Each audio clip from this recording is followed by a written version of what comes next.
साबिक़ सदर मुशर्रफ साहब के इंतकाल पर मैं आपसे जानना चाहूँगी कि जो आपकी उनके साथ यादें वाबस्ता हैं, उस हवाले से हमारे नाज़रीन के साथ कुछ शेयर देखिए, इन्ना कीजिए। लिल्लाहि व इन्ना इलैहि राजिऊन। मुशर्रफ साहब का कई साल से वो बीमार थे। अमाइलोइडोसिस उनको डायग्नोज हुआ था 2018 में। जी। और ये बड़ी एक रेयर कंडीशन है, बहुत कम लोगों को दुनिया में होती है। और उसमें एक एबनॉर्मल प्रोटीन अमाइलॉइड वो जिस्म में पैदा होनी शुरू हो जाती है और फिर मुख्तलिफ अज़ा के ऊपर वो जमा होती है और फिर उनको आहिस्ता आहिस्ता वो अज़ा अपना काम करना छोड़ देते हैं।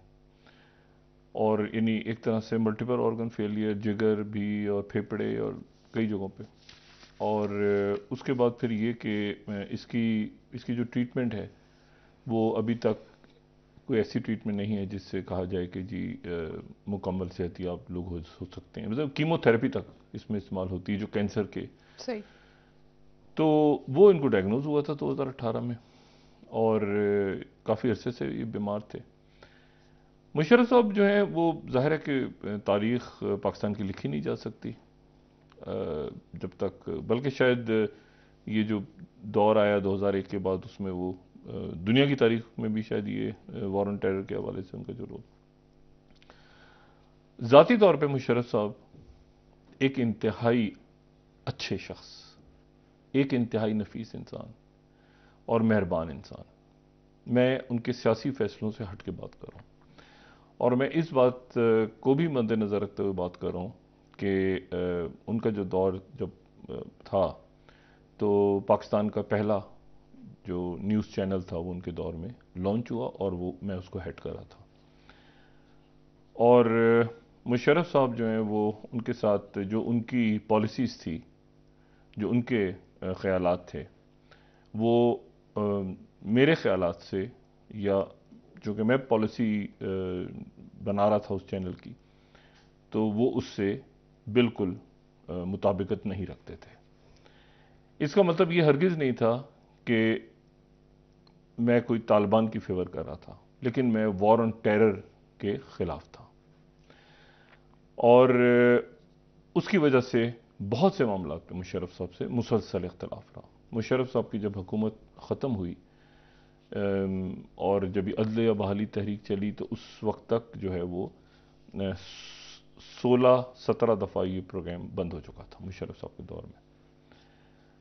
और प्रॉब्लम उस वक्त ये होती थी कि चूंकि दो ही चैनल थे तो एक चैनल पे बंद हो जाता था, दूसरा चैनल राइवल था, तो वो तो सवाल ही पता नहीं होता कि वो दे, तो समझ भी नहीं आता था, ना ट्विटर है ना यूट्यूब है ना कुछ और है कि खबर कैसे चले कि भाई प्रोग्राम बंद हो गया।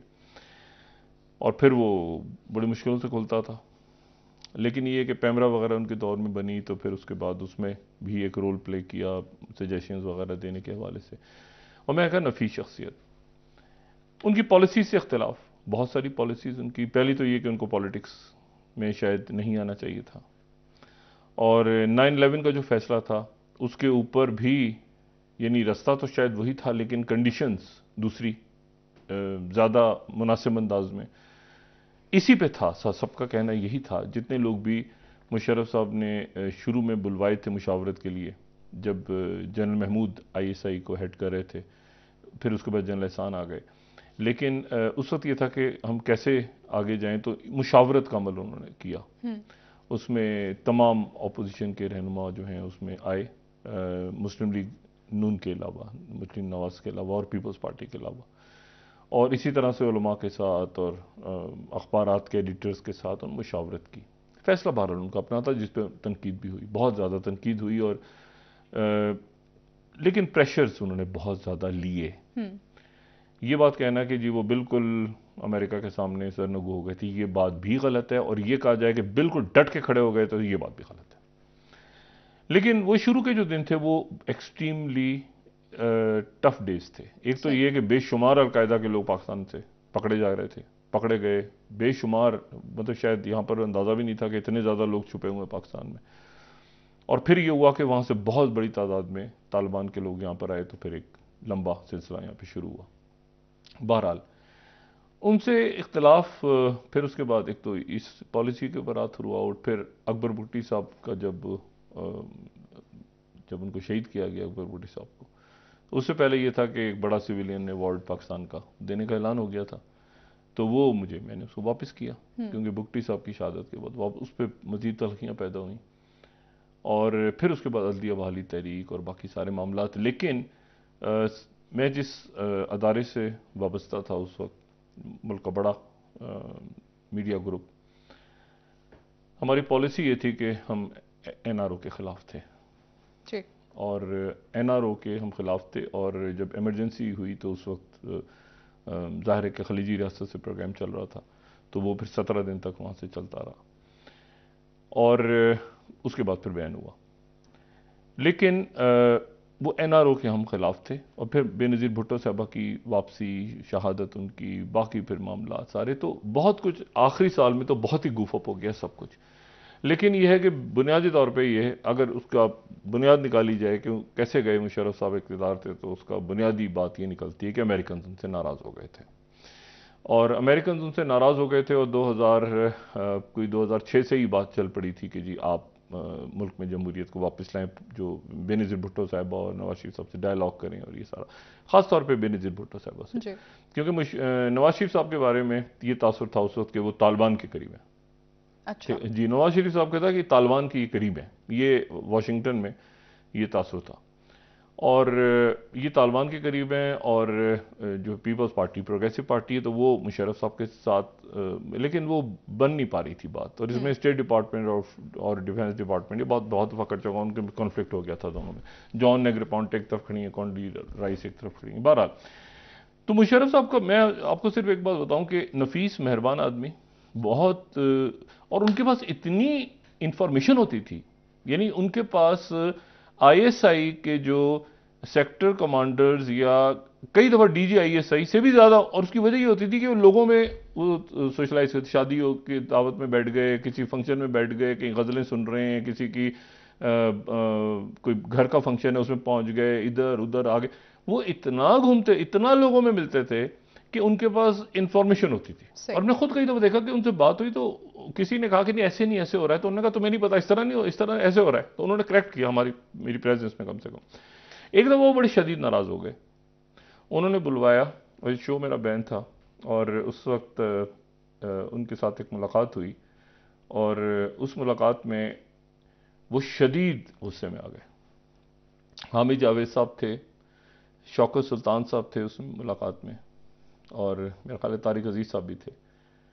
और ये मुलाकात उनके ऑफिस में GHQ में हुई, उन्होंने बुलाया मुझे, और वो इस कदर नाराज़ हो गए कि मुझे एक मरहले पे ऐसा लगा कि वो कहीं से, हकीकतन ये मैं बात करूं, मुझे लगा कि इसके बाद वो कहीं से पिस्टल निकालेंगे और मुझे शूट कर देंगे मुशर्रफ साहब, इस कदर वो गुस्से में आ गए। अच्छा, गुस्से में आने की वजह ये थी कि वो कहते थे, उसमें गुस्सा एक तो था कि तुम बात, दूसरे उस गुस्से में कहीं कहीं वो थोड़ी सी उनकी एक परेशानी भी झलकती थी। सही। वो कहते थे तुम इतना बोल रहे हो, तुम्हें अमेरिकन उठा के ले जाएंगे, ये जो तुम हमीद गुल साहब को ले आते हो बार बार, ये जो तुम बार बार जो है ये एंड ऑफ टाइम तुमने बना दिया है, सब कुछ है, सारा कुछ है, लेकिन तुम्हें उठा के ले जाएंगे और तुम्हारे पीछे वो लगे हैं या तुम्हारी रिपोर्ट। तो मैं आगे से उनसे हमेशा मजाकन कहता था कि जनरल साहब इसको आप छोड़ दें, पर आप हैंड ओवर मत कीजिएगा। तो वो आगे से कहते तुम मजाक कर रहे हो मेरे साथ, मैं तुमसे सीरियसली कह रहा हूं कि तुम ये जो तुमने जो गुफ्तगू करते हो, तुम ट्रैवल करते हो, दुनिया भर में घूमते हो फिरते हो, तुम्हें वो किसी वक्त उठा के, वो बड़े इस वक्त बिफरे हुए हैं, क्योंकि 2004 में एंड ऑफ टाइम बनी थी ना। अब आप उस वक्त का माहौल देखें ना, तो 2004 में ये एंड ऑफ टाइम बनी थी, तो 2004 का क्या माहौल था उस वक्त, जो लोग सोचें, तसव्वुर करें, तो बात उनकी अपनी जगह दुरुस्त थी। तो मुझे उस दिन लगा कि इतना शदीद गुस्से में वो आ गए, तो उसको प्रोग्राम चले थे, तो उन्होंने कहा कि, और फिर उसके बाद ये हुआ कि जब मैं भी परेशान हुआ, बल्कि मुझे थोड़ा सा अजब सा लगा इसमें मामला। तो जब वो ख़त्म हुई तो बिल्कुल उन्होंने कहा कि अब ये शो जो है तुम्हारा बिल्कुल नहीं स्टार्ट होगा। मुझे बहुत दुनिया भर से पता नहीं किस किस ने ख़त लिखा है ये कि क्या हो रहा है, क्या बोलता रहते हैं, ये होता है वो होता है, डिस्कशन तुम कर रहे हो, ये कर रहे हो वो कर, और कभी तुम बैरूत पहुंच जाते हो, उधर पहुंच जाते हो, उधर पहुंच जाते हो, क्या मसला क्या है, और इराक पहुंच जाते हो। मैंने कहा जी वो जनरल साहब आपकी ये सारी असेसमेंट जो है ना वो अपनी जगह पे लेकिन ये आप यकीन करें अमेरिका इराक में नहीं जीता। वो कहते जीत गया है तो बुश पागल है तुम ये। मैं कहता जनरल साहब मैं वहां से होकर आया हूं, नहीं जीते वो, उनकी फौज इधर उधर ही कहीं गायब है, ये हो ही नहीं सकता। मैंने नहीं देखी वो उनकी इतने लाख फौज को सरेंडर करते हुए। और आप कह रहे हैं कि फौज उनकी सरेंडर कर गई है, वो आगे जाके कोई मलेशिया बनेगी क्या बनेगी मुझे नहीं पता, लेकिन वो अमेरिकन जीते नहीं है वहां से। अच्छा, वो इसके ऊपर भी बहस छिड़ जाती थी। अच्छा, इसी तरह से वो और बहुत सारे वाक़े, लेकिन मैं आपको सिर्फ बताऊं कि उसमें वो एक मुझे फील हमेशा ये होता था कि एक वो मोहब्बत वाला फैक्टर भी है, परेशानी वाला भी है कि तुम ऐसे ना किया करो। तो उस दिन जब ये वाक़या पेश आया ना, तो मैं अपसेट हुआ और मैं जाते जाते मैंने वो हामिद जावेद साहब से कहा, मैंने कहा जनरल साहब से कहिएगा कि ये जो गुफ्तगू उन्होंने फरमाई है, मैं यहाँ पर बतौर मेहमान आया था, मुझे उन्होंने बुलाया था, मुझे आने का शौक नहीं था, मैं यहाँ पर आया था, मुझे उन्होंने बुलाया था, चाय और सब कुछ उन्होंने पे, लेकिन जिस लहजे में उन्होंने बात की है, ये आप जनरल साहब को ज़रूर बता दीजिएगा कि मुझे बहुत अजब सा लगा है, ये कम से कम मेहमानों के साथ इस तरह बात नहीं की जाती। अब हामिद जावेद साहब ने मेरी बात सुनी और मैं निकल गया वहाँ से, गाड़ी में बैठा। अब मैंने कहा ये कि रास्ते में मुझे जो मैं बात करके निकला हूँ ना, गुस्सा इतना है पीछे और मतलब आर्मी हाउस में कि मैं तो जा रहा हूँ, ये पता नहीं क्या होता है आगे। तो वहाँ से मुझे रास्ते में टेलीफोन कॉल आई और कॉल जो थी वो मेरे ख्याल से शौकत सुल्तान साहब ने या आई डोंट नो उस वक्त किसने, मुझे नहीं याद, बहरहाल किसी ने मुझे कहा कि मुशर्रफ साहब बात करना चाह रहे हैं। अच्छा, एक तो मुशर्रफ साहब का मसला ये था कि उनके घर में मेरी 2 सिफारिशें ऐसी थीं कि जो मुझे बचाती थी हमेशा। बिल्कुल, आप बात ठीक है, एक उनकी वालदा अल्लाह उनकी मग़फ़िरत फरमाए और एक सवा भाभी अल्लाह ताला उन्हें सब्र अता फरमाए। तो वो हमेशा जब मेरा कोई फटा होता था तो वो मेरी फेवर में 2 वोट उनके घर के सॉलिड चले जाते थे। वो अच्छा, वो कहती थी कि परवेज, मुशर्रफ साहब का नाम परवेज था ना, मुशर्रफ साहब तो वालिद थे, तो उसमें भी कई दफा मसला होता था कि ये उनके वालिद साहब कहते थे इसको मुशर्रफ क्यों कहते हैं, सारे का नाम तो परवेज है, मुशर्रफ तो मैं हूं, लेकिन वो नाम ही मुशर्रफ के नाम से मशहूर, जनरल मुशर्रफ, जनरल एनीवे।